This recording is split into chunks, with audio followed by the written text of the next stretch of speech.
This is Curious Minnesota, a Star Tribune project that sends staff from the state's largest newsroom hunting for the answers to great questions we receive from you, our readers. We're here to answer everything you want to know about the state's people, places, and culture.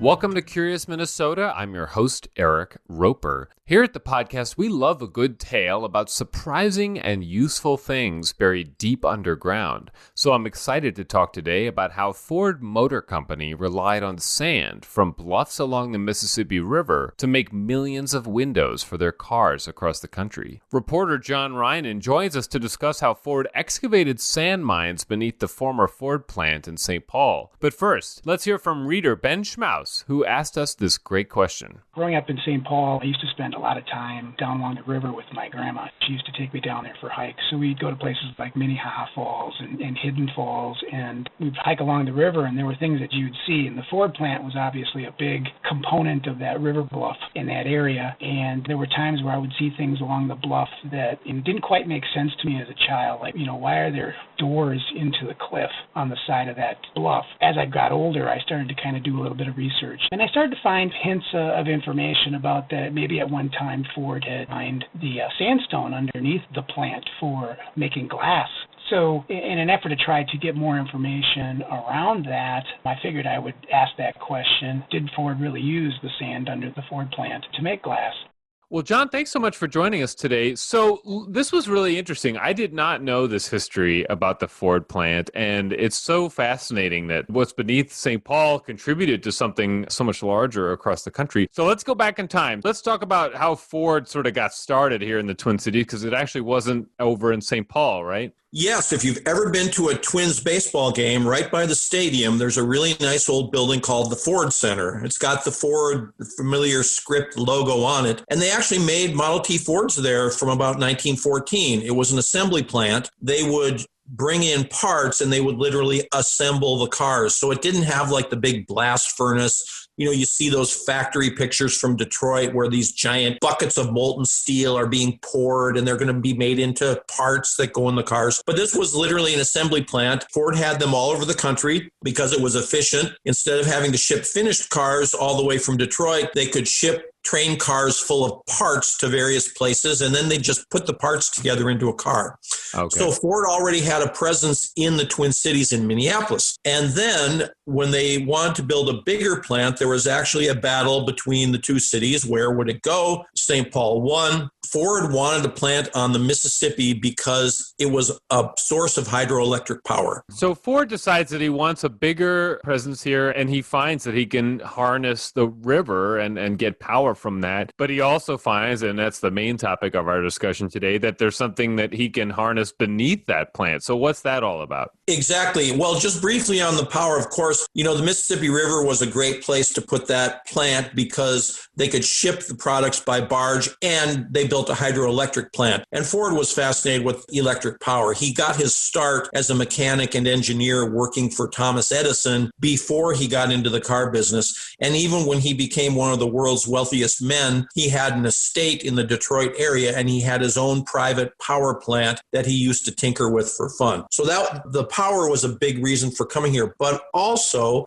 that plant in Highland Park sits on the Mississippi River bluffs, and they are 99.9% pure white silica sand. And if you melt silica sand and add certain other chemicals, including arsenic is one that you would add, but if you add some things and you melt it, that's how you make glass. And so did they start sort of just blowing open tunnels down there, or how did it work? It actually was a surprisingly small operation. All the photos that I've seen, and the Minnesota Historical Society has a bunch of photographs, they all show small crews of guys. This wasn't like in the coal mines of Pennsylvania, you see these huge elevators with these miners that are packed into them going underground. I've always seen these sand mining crews like never more than 8 or 10 guys. They didn't carve out huge areas. They literally just carved out tunnels. So they carved out about 4 miles of tunnels, about 2.5 miles under the plant, and about another 1.5 miles nearby off of Shepherd Road. Interesting. And we also have an interview with a retiree of the Ford plant named Al Hendricks. This is a clip from a documentary on Twin Cities Public Television called Made in St. Paul, Stories from the Ford Plant. He describes a little bit about the process.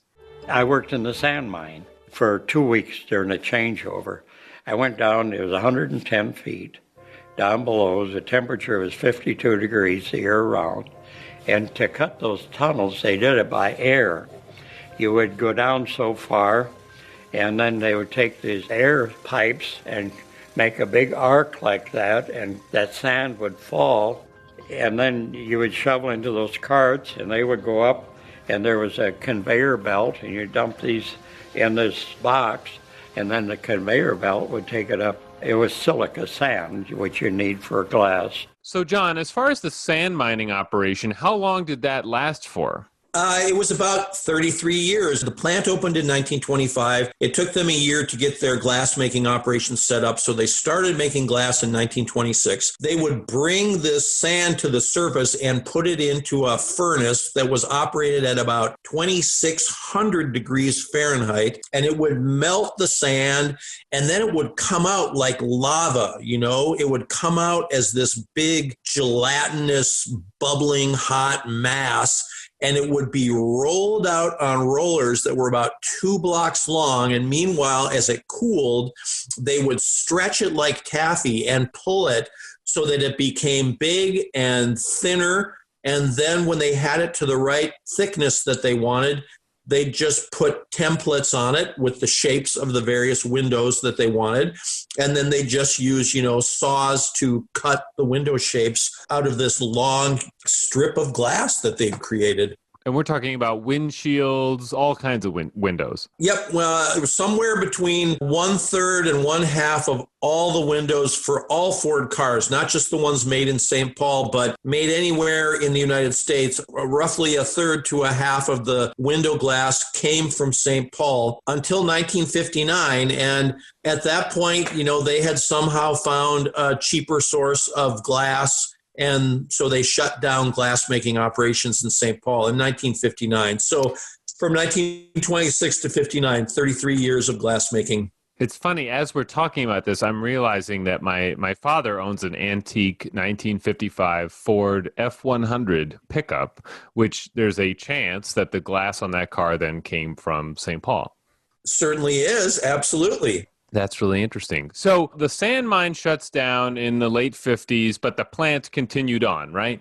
Right. And as people probably know, the Ford plant did shut down in 2011, 10 years ago. Well, it was very sad and unpopular, but they did shut it down. And then, of course, for 10 years, there's been a lot of planning and wrangling about what is going to go into that spot where the plant used to be. And as we know now, they are moving forward with a planned sort of community neighborhood that is going to be created of mixed use on that very valuable and beautiful site above the Mississippi River. Mm-hmm. So what became of the sand mines after they closed down? I mean, were they still in use for any reason? Not a lot, although there was some use. One of them, oddly enough, one of the tunnels, the University of Minnesota set up a seismograph station in it. Now, this was 1962 at the height of the Cold War, and they said that the seismograph station would be used to monitor potential earthquakes and nuclear attacks. And I think probably more for the latter. This was 1962. That was, I think, the year of the Cuban Missile Crisis. And I think Uncle Sam was just wanted to know that if nuclear weapons started exploding somewhere, that they might be able to, sense it through seismography. One of the other tunnels down the one along Shepherd Road, a little further away from the plant, that was used for about 20 years. The St. Paul JCs ran this Halloween fright house every year called the Tunnel of Terror, and that's where it was. And that shut down in about 2004, I think just because of liability. I mean, I guess they just decided having a bunch of, Halloween drunk partygoers wandering through tunnels in the dark wasn't a great idea. Wow. So you wrote this story for us at the Star Tribune. Did you get any feedback from people with some experience on the matter? Oh, I did. And it was so great. I loved it. I heard from like half a dozen people who said, some variation of, oh, my dad used to work there. My grandpa used to work there.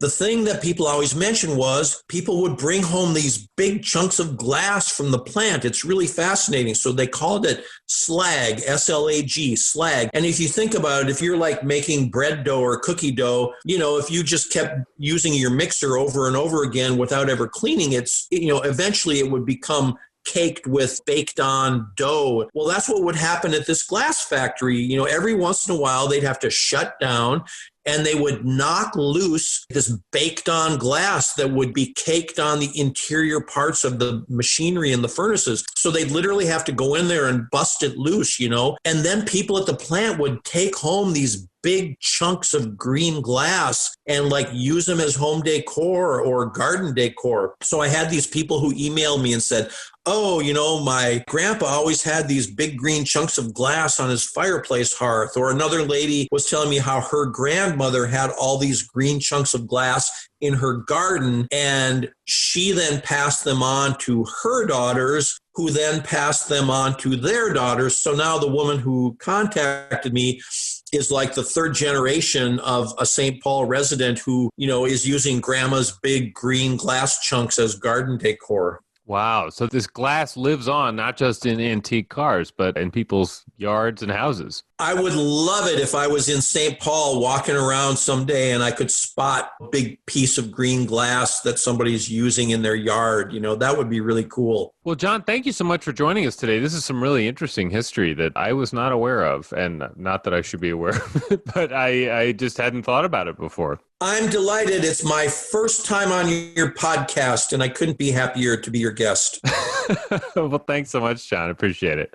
Okay, bye now. Listeners, have you got an idea for a question we should tackle here on the show? Or maybe you've just seen some of these leftover glass chunks in the wild around the Twin Cities. Shoot us an email at curious@startribune.com. That's also where we want to hear your feedback about the podcast. And if you want to learn more about the Ford plant, I will link to some of our past coverage, as well as that full TPT documentary in the show notes. And as always, if you enjoyed the show, please spread the word to anyone you think might enjoy listening as well. Thanks so much. Thanks for listening to Curious Minnesota. We want to hear from you. Ask questions and read more stories online at startribune.com/curious. Our show is recorded at the Star Tribune's headquarters in beautiful downtown Minneapolis, and our music is produced by Matt Gilmer. If you like the show, please rate us on iTunes or leave a review. And until next time, stay curious.